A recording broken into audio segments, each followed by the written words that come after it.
यौन शोषण का आरोपी है, जो बीजेपी का सांसद है और जो कुश्ती संघ का अध्यक्ष है, जिसके ऊपर एक लंबी लिस्ट 38 से ज्यादा संगीन धाराओं के मुकदमे दर्ज हैं और वो यौन शोषण का आरोपी है। आज सुप्रीम कोर्ट के आदेश पर एफआईआर के ऑर्डर हुए सुप्रीम कोर्ट के आदेश पे, यानी कि पूरी तरह से दिल्ली पुलिस मोदी और अमित शाह की पुलिस बनकर के काम कर रही है। अनुराग ठाकुर जो आधी रात को पिछली बार समझौता करवा रहे थे कि हम समझौता नहीं करेंगे, हम उनको ये कहना चाहते हैं जिस मंत्रिमंडल में आप मंत्री हो, जो प्रधानमंत्री हैं, ये वो कुनबा है जिन्होंने प्रधानमंत्री को हराया है। भाई तेरी तो औकात क्या है, घुटनों के बल चला के लेके आएंगे, देख लेना। अब ये पूरा देश खिलाड़ियों के साथ खड़ा हो चुका। अगर अनावश्यक रूप से कोई गुंडागर्दी करने की कोशिश की तो सांसद ब्रिजभूषण को तो पूरे देश में छुपने की जगह नहीं मिलेगी। उसकी रड़क और अड़क दोनों निकाल देंगे, उसका बाहुबली हम बाहुबलियों से ही टकराते हैं। और ये हमारी बहन बेटियों की इज्जत और अस्मिता की लड़ाई है। इसके लिए हमें जो भी निर्णय लेने पड़ेंगे, हम अंतिम निर्णय तक भी जाएंगे, लेकिन सरकार को घुटने टेकने पड़ेंगे। किसान आंदोलन आपने कवर किया, 13.5 महीने तक चला। आज भी किसानों में वो ताकत है कि वो अपनी बहन बेटियों की रक्षा के लिए दिल्ली को चारों ओर से घेर सकते हैं। सरकार उनकी बात को माने, नहीं तो सरकार का पूरे देश में विरोध होगा और यहाँ किसान आंदोलन की तरफ पक्के मोर्चे लग जाएंगे। यही लंगर चलेंगे, यही आंदोलन चलेगा। बीजेपी भरी पड़ी है बलात्कारियों से, यौन शोषण के आरोपियों से। और आप ये बताइए कि एक सांसद को क्यों बचाया जा रहा है? भाजपा वॉशिंग मशीन है, बलात्कारी निकालो, बलात्कारी डालो और एक अच्छा आदमी बन के बाहर निकलेगा। हमारे पहलवान भाइयों और बहनों का जो आंदोलन धरना प्रदर्शन है अनिश्चितकाल के लिए चल रहा है और ये बड़े शर्म की बात है। आजादी के बाद पहली बार ऐसा हुआ कि ओलंपिक से लेकर के और दूसरी अंतर्राष्ट्रीय प्रतियोगिताओं में भारत का प्रतिनिधित्व करने वाले, भारत के तिरंगे का सम्मान बढ़ाने वाले हमारे स्टार खिलाड़ियों को, पहलवान भाई बहनों को धरने पर बैठना पड़ा।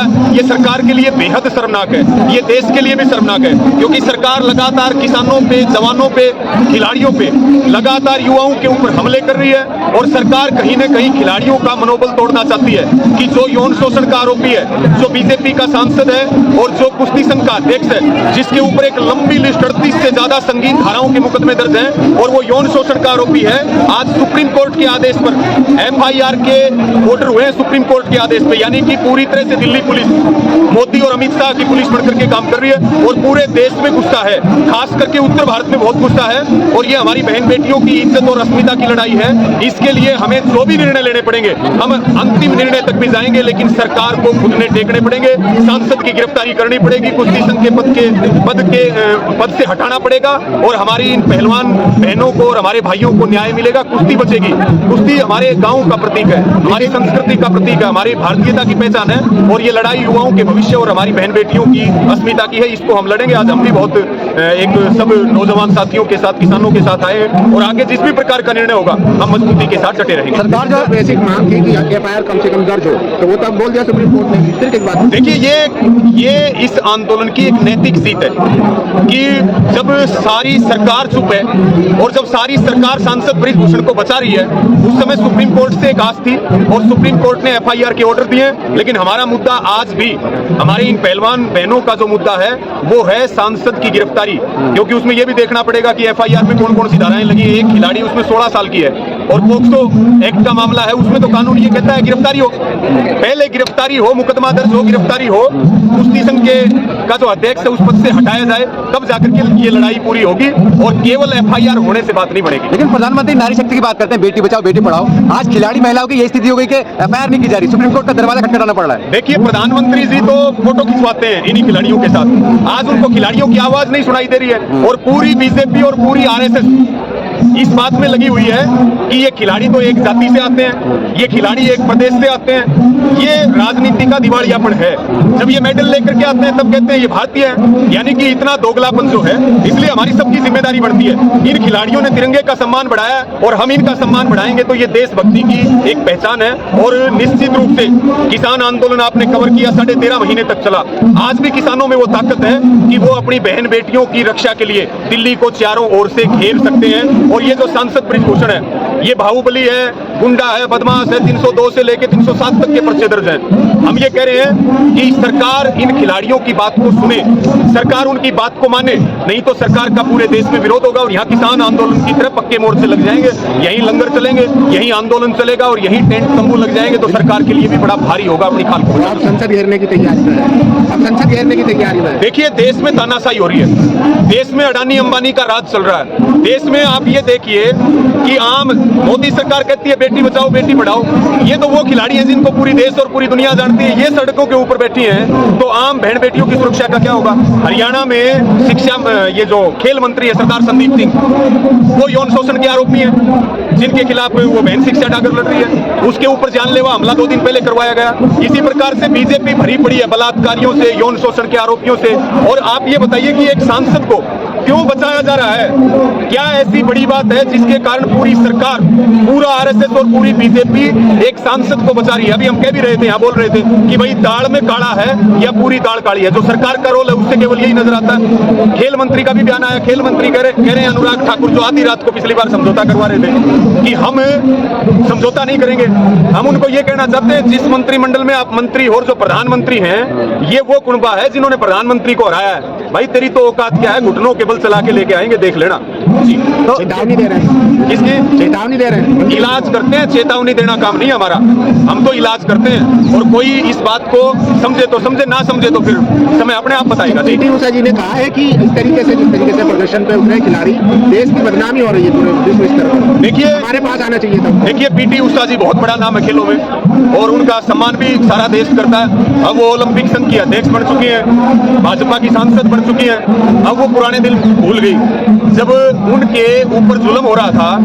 आपने देखा होगा उनके आंसू टपक रहे थे, हमें आज भी याद है। आज जो है वो एक यौन शोषण के आरोपी को तो कुछ नहीं कह रही, उनको तो क्लीन चिट दे रहे हैं। दूसरी तरफ लोकतांत्रिक अधिकार है खिलाड़ियों का, ये भारत के नागरिक आंदोलन करना इनका अधिकार है, इनको अनुशासनहीनता बता रहे हैं। हम तो पीटी उषा जी को कहना चाहते हैं, अगर ये अनुशासनहीनता है तो हम 1 लाख बार करेंगे, आप सरकार की गोदी में बैठे रहो, हमें कोई परवाह नहीं है। जैसे पिछले दिनों सरकार का रवैया रहा है विपक्ष के खिलाफ, जैसे राहुल गांधी की सदस्यता फौरन छीन ली गई, तो क्या आपको लगता है कि ब्रजभूषण के खिलाफ जो मोदी सरकार है कुछ एक्शन लेगी या भाजपा लेगी? देखिए, भाजपा वॉशिंग मशीन है, बलात्कारी निकालो, बलात्कारी डालो, और एक अच्छा आदमी बन के बाहर निकलेगा। यानी कि जो भाजपा में आ जाए वो तो गंगा में नहा लेता है, और जो दूसरी पार्टी में हो उसके ऊपर सारे आरोप। ये सारी चीज देश देख रहा है। ये डिक्टेटरशिप, ये है घोषित इमरजेंसी है देश में, और पूरा देश इस है घोषित इमरजेंसी के खिलाफ लड़ेगा, जिनको सरकारों में बैठाया है। यानी कि मोदी जी कहते हैं चाय बनाने वाला प्रधानमंत्री बना। आज 9 साल बीत गए, चाय बनाते हुए हमने कभी देखा नहीं, देश सारा बेच दिया, सेना तक बेच दी। अडानी अंबानी की सरकार है, जिस अडानी का नंबर 623वां था मोदी सरकार में, उनका नंबर दूसरा आ गया। इतना बड़ा कांड हुआ और अडानी के खिलाफ कोई जांच नहीं बैठी, और मोदी जी कहते हैं ना खाऊंगा ना खाने दूंगा। अब तो ना वो बोल रहे हैं खुद, और संसद को भी पूरा म्यूट कर दिया। लोग बजरंग पुनिया को भी कह रहे हैं कि आपने गलत लोगों से पंगा ले लिया। इसके अलावा जो पीड़ित परिवार है, जो विक्टिम है, उनके घर वालों को भी धमकियां मिल रही हैं, इस पे क्या कहेंगे? देखिए, मैंने अभी बहन शिक्षा डाकर का आपको बताया कि 2 दिन पहले उनके ऊपर जानलेवा हमला हुआ। इसी प्रकार से तमाम ऐसे उदाहरण हैं कि धमकियां भी दी जा रही हैं, दबाया भी जा रहा है, लेकिन ये किसान मजदूरों का खून है, ये दबेगा नहीं। हम इनको सत्ता से उखाड़ फेंकेंगे, क्योंकि ये सरकार जो है वो देश विरोधी है, और ये खिलाड़ियों के विरोध में। इन खिलाड़ियों का तो सम्मान करना चाहिए था सरकार को।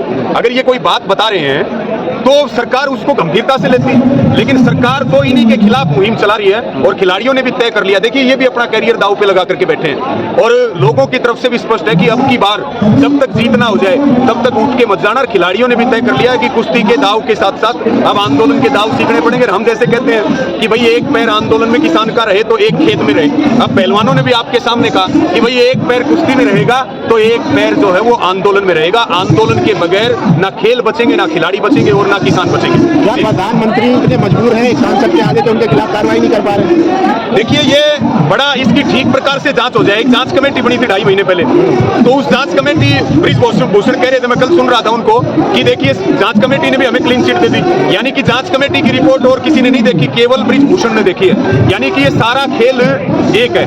और आप कैसे उन्होंने रिपोर्ट देखी? कितना गंभीर मामला है। उन्होंने रिपोर्ट देखी कैसे, जबकि किसी के पास रिपोर्ट नहीं। आप लोगों मीडिया के पास भी वो रिपोर्ट नहीं आई, लेकिन वो रिपोर्ट ब्रिजभूषण के खिलाफ है।